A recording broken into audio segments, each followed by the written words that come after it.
So soldiers, going into it, seeing that they had a pretty good record with all the other teams of all the other bases with the war zone and stuff, was for sure we were thinking that they're going to be really, really solid. Unfortunate, I mean, we are pros, so coming in here against the world, we're also, we beat the world a lot too, and we play everyone, and everyone knows us, so we're beating constant people.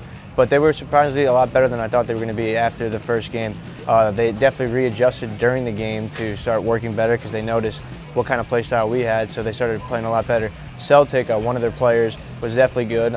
In my opinion, if he was to play every day like I do to be a professional, he could definitely be in the semi-pro and maybe climb up to the pro rankings.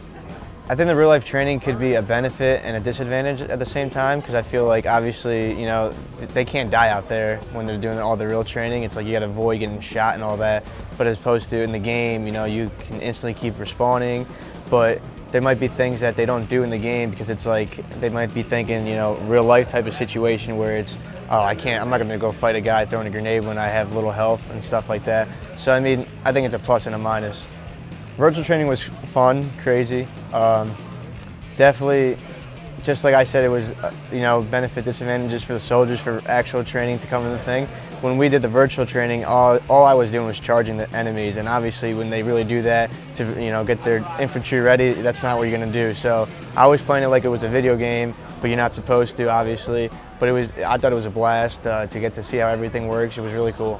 How I could see video games helping a soldier down the line would be hand-eye coordination. Basically, I mean, in gaming, your eyes are always watching everything. So when you see something at the top corner of your screen, you'll notice it, just at the back of your eye, and you'll look at it and you react to it. So I mean, that could definitely help them out there on the battlefield. I mean, anything they see to be able to react quicker could definitely be a beneficial thing. For Halo, not so much with the all-weapon knowledge. I believe like Call of Duty, Battlefield, games like that, where it's more army-based, Navy and all that type of stuff, where it's like they get really detailed and try to keep the guns as real as it is in real life. It'd be beneficial because it's like, oh, all right, with this gun and this kind of scope, because like throughout this entire weekend, I learned about an ACOG scope, and like in a couple other games, I've used it in the video game, but I only thought that it was just a bigger scope. But what I learned about the ACOG is that it's a computer. There's a computer chip in it. You shoot once, and then the aimer automatically adjusts itself for you. So basically, wherever the aimer is, that's where your bullet's going to be.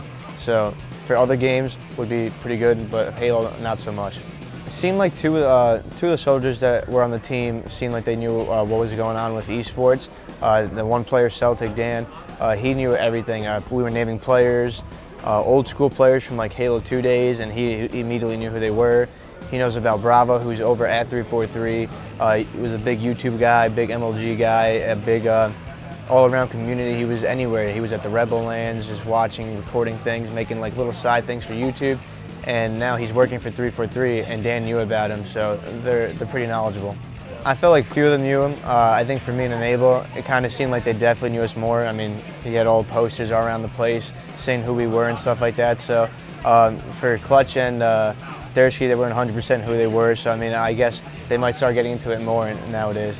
So it was pretty cool that Rebel is able to perform such a cool little event, and the Warzone was able to talk with them and work it out. The whole event was decked out with Red Bull. Everyone had wings, energy to go for days. We could be gaming right now if we weren't doing this whole video, so we could go nonstop.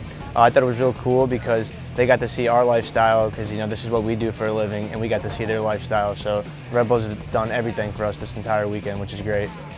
So this event, compared to a local LAN, practice LAN before a tournament or an actual tournament, was a bit different. Usually we play on our own monitors, each of us, and it's we play through VGA, so we get the least millisecond lag on the screens.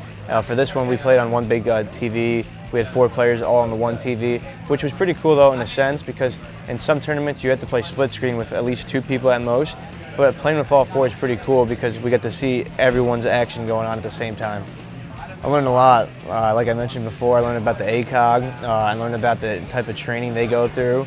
I was happy that hopefully they got to see some of the stuff that we do that make us better, and telling them every time they had a question we answered it. And overall, it was just a great experience.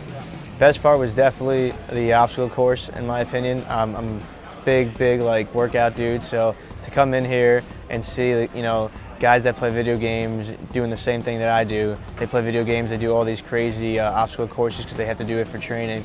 and for them to put us through it was pretty cool. It was tough. It was finally climbed the first rope I've ever done before, which was the toughest thing I've ever done, and I would enjoy being able to do it once a week.